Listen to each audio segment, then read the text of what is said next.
Oogenesis is the process in which there is the formation and development of an oocyte or ovum. It is the part of gametogenesis, and the female gamete that is formed is called an ovum. It occurs in the female ovary. The ovary is called the sex organ in females in which the gamete is formed.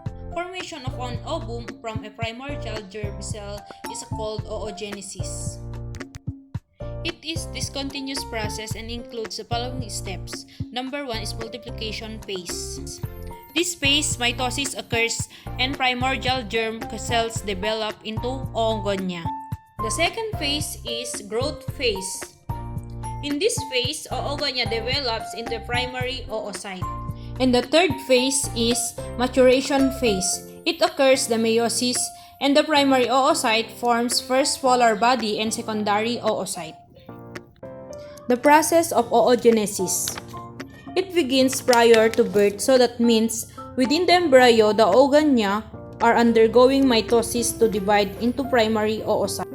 But then the process is put on hold, so a baby girl born within all primary oocytes that we have and female reach a certain age. Our oogenesis is stopped. There are no more primary oocytes to initiate meiosis. The production of the egg cell is reactivated when the young female hits puberty, and that's when the stage 1 of meiosis occurs.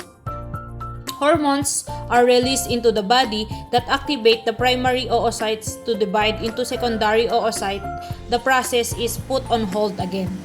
In meiosis 2, does not begin until fertilization, and you can tell that in both meiosis 1 and 2 of oogenesis, the cytoplasm divides unequally to form one egg and smaller polar bodies. These polar bodies eventually just disintegrate, whereas the egg continues to develop, so one primary oocyte will produce one egg cell, which means one oogonium will produce a total of 2 egg cells in the end.